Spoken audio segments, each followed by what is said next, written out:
Today I'm going to talk about my first big mistake in real estate.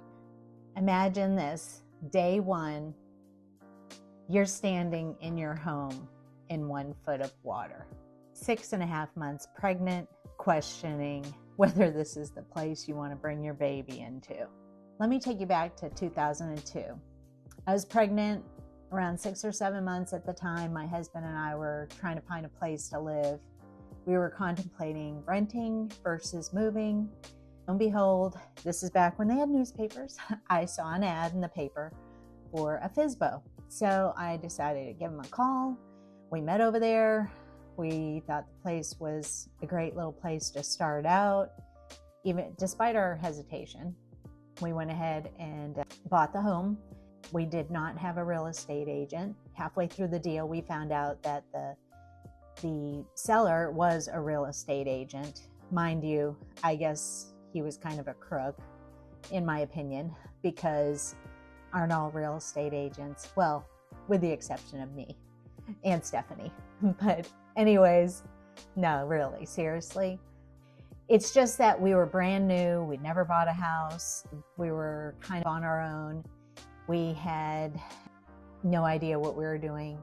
We didn't have anyone on our corner advising us, pointing things out to us.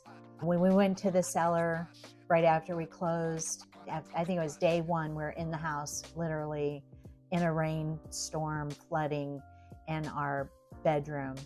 We went back to the seller and talked to him about it. He basically was like, I knew nothing about it.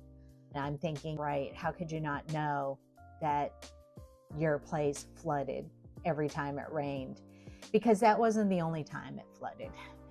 It happened again and again. And so just wanted to recap on that. And also during that time period, we applied for a loan. It was in 2002, right before the housing crash. We got one of those basically like 80-20 loans where your loan amount is 80%, you finance 20% for your down payment. This is a brand new couple starting out. We really weren't very prepared for that. And then when the economy did crash, it was hard to maintain. We were able to keep the house and we still have it to this day as a second home, but a lot of lessons learned there. Looking back though, this is a huge for me. Why I like to take my time with my buyers and just educate them. Try to really pay attention to details when we're walking through a house.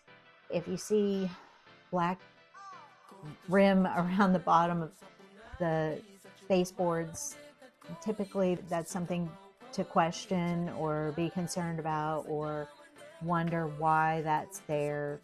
When you see carpet that's not on the floor in the basement, but there's baseboards and fresh paint, another concern, why would that be? Was there a water issue? Possibly. If there's just some things that you need a little bit of help with or don't get caught up in the emotion of, oh, I love the pretty countertops and the pretty lights and the pretty whatever it is, fireplace. Really pay attention to the details of the home. Open up cabinets, flush toilets, turn on the faucet, look under the sinks, those kind of things. Just bring along an agent who knows a couple of things, who's been through a few things personally. I think that's a great place to start. If you ever want to connect, just DM me, help, and we can connect and see if it's a good fit or just follow. Be happy to help.